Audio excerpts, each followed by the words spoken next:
We are talking about three fundamental dimensions without which nothing can happen in existence. Just three fundamental forces, three fundamental qualities playing such a huge game. They are different only on the surface. Deep down, it's all the same thing. So, modern scientists in their own language, they're saying Shiva is holding everything together.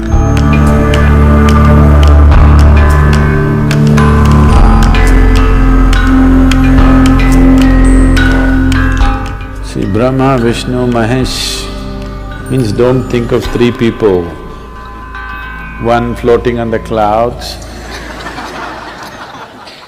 another sitting on top of the mountain, another doing something else. We are not talking about three people.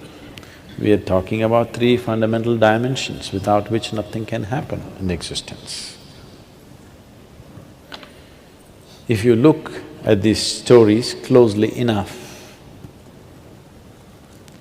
Brahma is the creative force. Is there creation in the existence? Yes. For sure. Vishnu is the maintenance.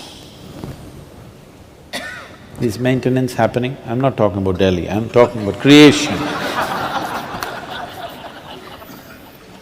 There maintenance happening. Definitely there is destruction, isn't it?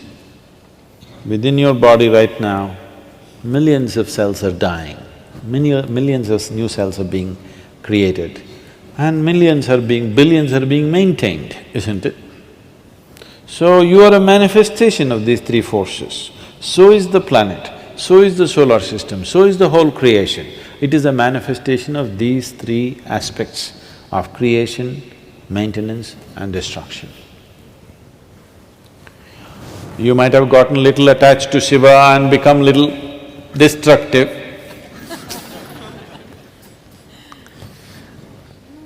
But all the three are functioning in some proportion, isn't it? And that is the basis of the whole cosmos. And also, the macro is also the same three forces. The micro is also the same three forces. The very atom has the same three forces, and the very cosmos has the same three forces. It is quite a simple creation, I'm telling you. Just three fundamental forces, three fundamental qualities playing such a huge game. Huge game, isn't it? Big time, isn't it? Big time game, just three forces. Doing great job with just three. So these three are three, but if you go deep enough, it's just one hand, just like that it's just one. That is the significance. Everywhere you see a trishul, don't think it's a weapon. I know some people are using it as a weapon. It's quite a lousy weapon if you want a weapon, I'm telling you. If you want to kill somebody, trishul is a bad weapon. Only people who do not know anything about fighting will carry a trishul and go. Tell me yes or no? Huh? Can you poke anybody with a trishul like this? Trishul is not a weapon, it's a symbolism. Now Shiva carries a trishul not because he wants to fight with you. His son carries a spear. That is a fighting weapon. He fought and what? Kartikeya went on fighting. Shiva never fought, because this is just a symbol. This is to show you, on the surface it's all three, deep down everything is one. Constantly indicating this. You thinking it's a weapon. No, it's not a weapon. It doesn't make a sensible weapon, isn't it? Unless you want to push people. If you want to pierce people, it's not a good weapon, isn't it? So, these three, they are different only on the surface. Deep down, it's all the same thing. But the three manifestations are distinctly there in the creation in all aspects. From proton, neutron, electron to many other levels of manifestation, it is always there. So,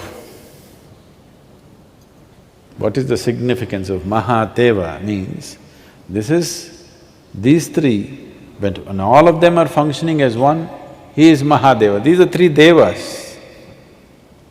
When all of them are functioning as one, it is a Mahadeva. So we call the destroyer the Mahadeva because this is about… Brahma is about the genesis. Vishnu is about the organization of the creation. Shiva is oblivion.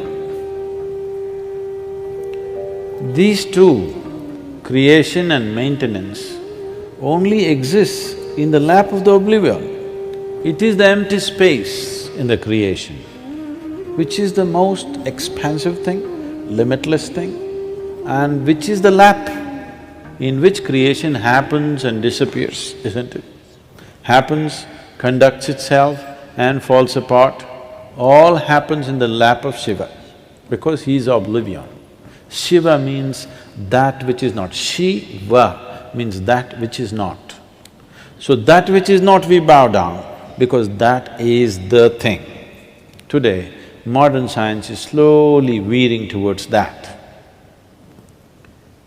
They believed some time ago the electromagnetic forces and the nuclear forces and gravity are everything.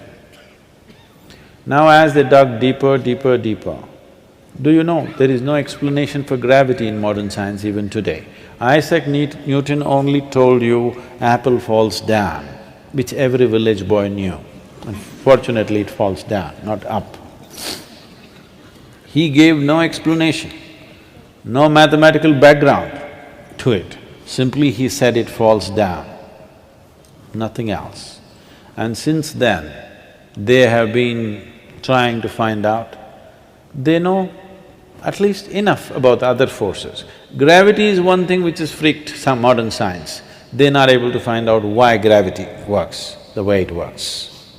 So today, one explanation they're talking about is, they believed at one time it's the gravity of the sun which is holding all the planets together, it is the gravity of something else holding all the galaxies together. Now they're saying that there is some dark force all over the place. Due to lack of description, because they can't make out any quality of that, they're calling it a dark force.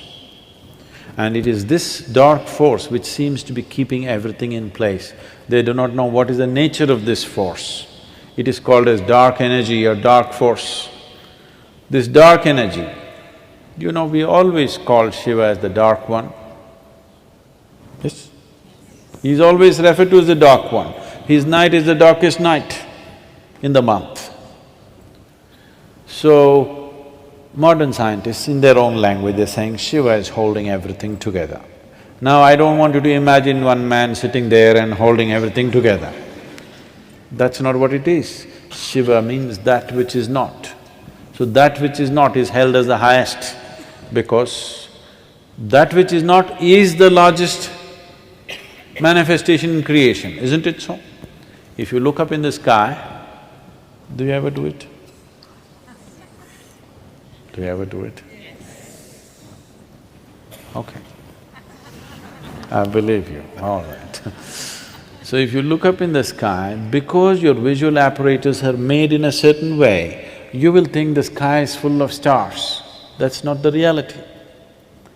The largest thing out there is empty darkness, isn't it?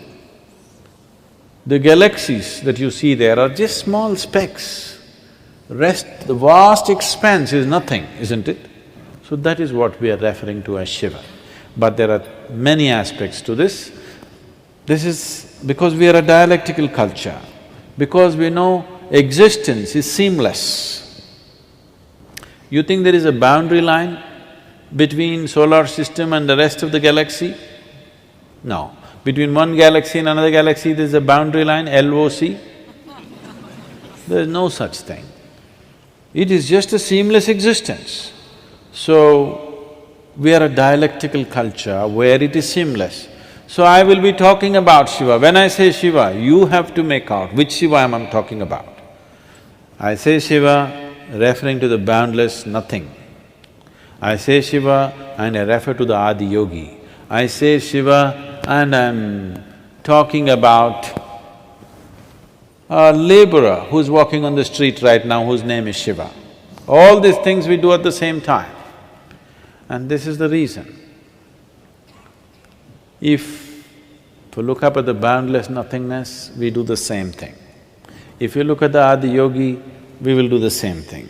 If the laborer Shiva is walking around here, he may be illiterate, he may be so many things, or maybe nothing, then also we do the same thing.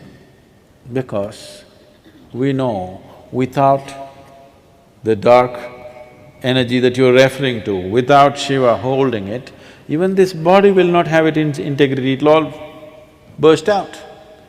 So, when I look at you, I do the same thing. See, this is the only way. I want you to understand, this is the only place where such a thing is there. You're doing it unconsciously, so it's meaningless. What you do to your gods, you're doing to everybody, isn't it? The idea is, this person may not know what is the source of his making, but I want to recognize that. He may not know that the Creator is throbbing within himself, but it is my prerogative to see it. If I see it, it makes a difference for me. If he sees it, it will do wonders for him, but now I want to see it. So what you do to your God, the same thing you do to your neighbor, the same thing you do to your servant, the same thing you do to a cow or an elephant or a stone or whatever.